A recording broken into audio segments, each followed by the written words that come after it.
Salut, mon nom est Abraham. Dans cette vidéo, je vais répondre à la question de Jojo, l'un de vos amis qui me demandait comment jouer en orchestre. C'est vraiment simple.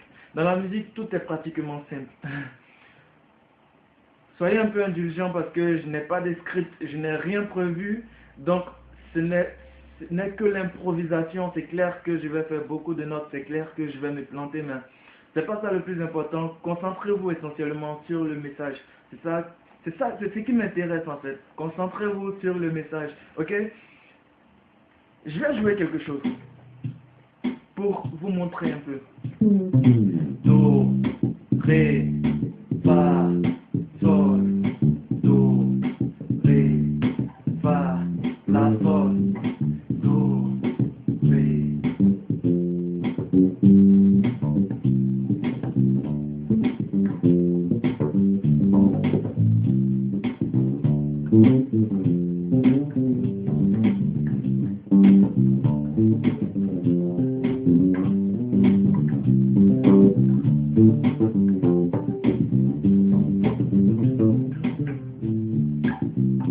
Prenez votre guitare et jouez avec moi, ok? Ré, fa, sol,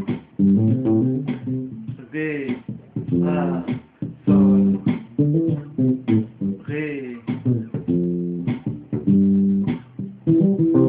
ré, fa, sol, do, ré, fa, sol, do, ré, fa, sol, do, ré, fa, sol, do, ré, fa.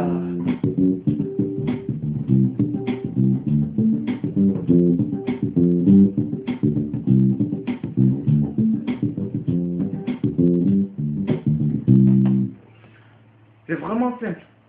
En tant que bassiste, vous devez comprendre quelque chose.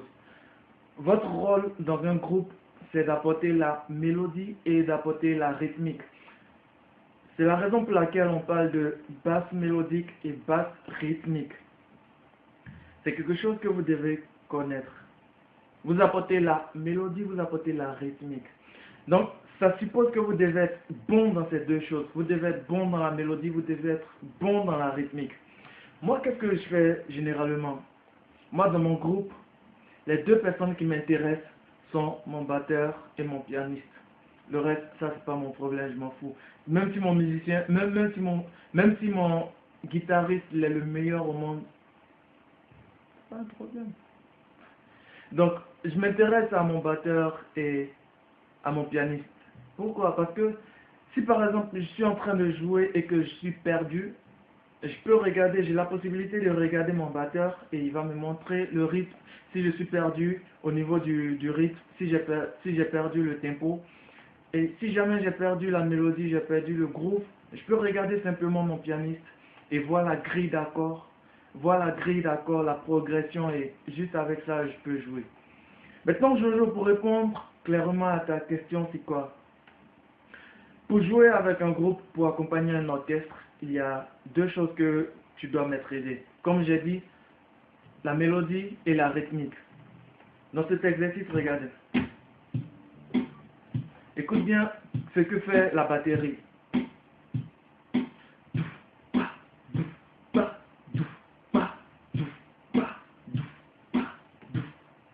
Donc, si je devrais jouer avec la batterie, qu'est-ce que moi, en tant que bassiste, j'allais faire? C'est simple. J'allais jouer sur le temps fort. Do, do, do, do, do, ré, fa, sol, do, ré, fa, sol. Maintenant, pour connaître la progression, qu'est-ce que j'allais faire? J'allais pas poser la question à mon pianiste. Quelle est la progression? Et c'est ce que je te conseille. Si jamais tu joues avec ton groupe, demande quelle est la progression. Et dès que tu as la progression, tu joues simplement les notes. Do, ré, fa, sol. Tu demandes quelle est la progression et quelle est la gamme. Si jamais. Quelle est la progression et dans quelle gamme il joue. Une fois que tu as la gamme, tu as la progression. Après, pour improviser, ça c'est quelque chose de vraiment facile. C'est quelque chose dont je vais parler dans une prochaine vidéo. Mais pour l'instant, on va parler du rythme et de la mélodie, de la progression surtout. Donc, pendant que le batteur joue Do et pendant que tu as toutes les progressions, tu sais que la progression c'est Do, Ré, Fa, Sol. Tu suis simplement le batteur parce que tu as la progression. Tu connais le nombre de mesures. Par exemple, Do 4 temps. Peut-être ton pianiste t'a dit Do c'est 4 temps, Ré c'est 4 temps, Fa c'est 4 temps, Sol c'est 4 temps. Donc qu'est-ce que tu fais? On continue toujours. 1, 2, 2. Ah, c'est 2 temps. Excuse-moi. 1, 2, 1, 2, 1, 2, 1, 2, 1, 2, 1, 2, 1, 2, 1, 2. Simplement. Tu joues simplement sans trop te fatiguer. Donc, la musique c'est simple. C'est vraiment simple. Après, tu as plusieurs possibilités. Une fois que tu as maîtrisé ces deux choses, tu as maîtrisé le rythme, tu as maîtrisé la progression, qu'est-ce que tu peux faire après? Après, tu peux diviser la mesure. Par exemple, ici c'est 2 temps. Tu peux diviser en, je sais pas, tu peux, au lieu d'utiliser une blanche, tu peux utiliser une noire, tu peux utiliser des croches, tu peux utiliser une double croche. Tout dépend de toi, plusieurs doubles croches, tout dépend de toi. On essaye.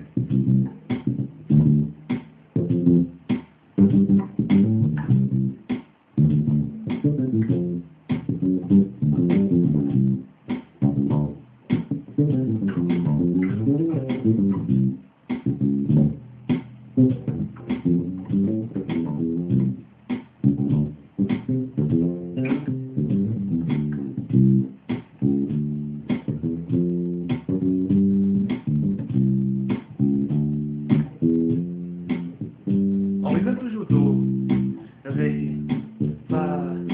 Tu maîtrises le tempo, tu maîtrises la mélodie, tu maîtrises la progression.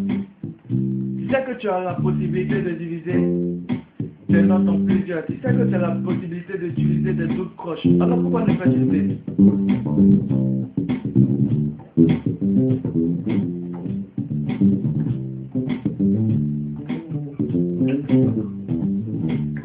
Tu sais que tu peux utiliser une blanche. Pardon. Une blanche. Pourquoi ne pas utiliser une blanche? Tu sais que tu peux utiliser une noire. Pourquoi ne pas utiliser une noire? Tu sais que tu peux utiliser une croche. Pourquoi ne pas utiliser une croche? Tu sais que tu peux utiliser des doubles croches. Pourquoi ne pas utiliser des doubles croches? Tu as 1000 possibilités.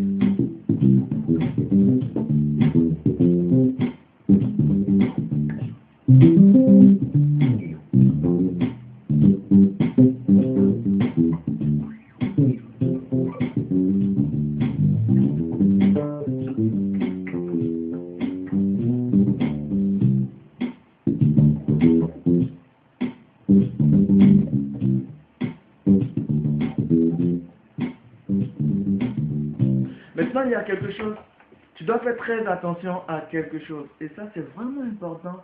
Ça, je ne savais pas et ça m'a créé beaucoup de problèmes parce que, en fait, moi, je suis un bassiste. J'aime faire beaucoup de grooves quand je joue avec des autres.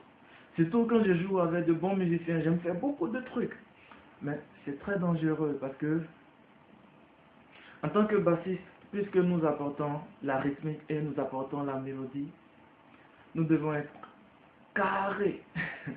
Nous devons être carrés. Ça, c'est quelque chose que je déteste. Mais c'est très important. Si jamais vous devez enregistrer des chansons, si jamais vous devez jouer avec un groupe de professionnels, vous devez être carré. Carré, ça ne veut pas dire forcément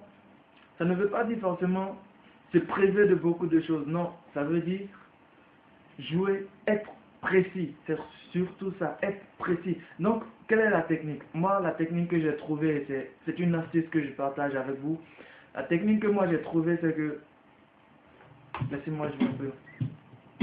Do, Ré, Fa. J'essaye de jouer au moins pendant 8 mesures, ou 4 mesures, ça dépend de mon humeur. Mais toujours j'essaye de jouer pendant 8 mesures, ou 4 mesures, et après je fais quelque chose, et après je reviens dans mon groupe. Do, Ré, Fa, 1, Do, Ré, 2,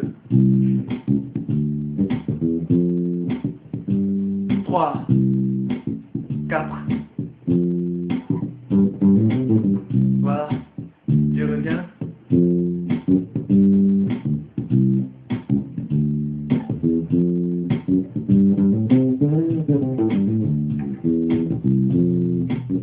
Après je reviens. 1, 2. Ça va plus vite. C'est dur. 3. Sur 8, c'est difficile. 4. J'ai envie de faire quelque chose, mais je dois me bloquer. 5. 6. 7. Oh, enfin.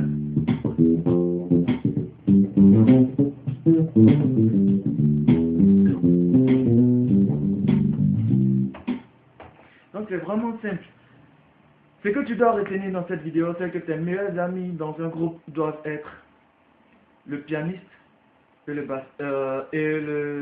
drum, batteur. Voilà. Tes deux meilleurs amis dans un groupe doivent être le pianiste et le batteur. Et toi, tu dois maîtriser deux choses. Tu dois maîtriser le tempo. Tu dois passer roi dans le tempo parce que il arrivera des temps où tu vas jouer avec de mauvais batteurs, ça c'est clair. Ça c'est clair, il va arriver des fois où tu vas tomber sur des mauvais batteurs qui ne savent même pas tenir le tempo. Si toi tu n'arrives pas à tenir le tempo, ce sera vraiment difficile pour toi. Donc tu dois maîtriser le tempo, tu dois maîtriser la mélodie, tu dois maîtriser la progression. Si jamais tu es perdu, tu poses la question à ton pianiste. Si jamais tu es perdu dans le tempo, tu poses la question à ton batteur. Et puis c'est tout. Ok? Si jamais vous avez aimé cette vidéo, cliquez sur le bouton j'aime juste en dessous. Et si vous avez des questions à me poser, utilisez les commentaires juste parce que je les lis et je réponds à toutes les questions. En vidéo bien sûr. Donc utilisez les commentaires pour me poser vos questions. Posez-moi vos questions. Votre plus grand problème. Quel est votre plus gros problème aujourd'hui? Qu'est-ce qui vous empêche de mieux jouer à la basse? Posez-moi cette question et je répondrai en vidéo. Ok, portez-vous bien. Ciao, ciao. Partagez cette vidéo avec vos amis si jamais. Ciao, ciao, ciao, ciao, ciao, ciao, ciao, ciao.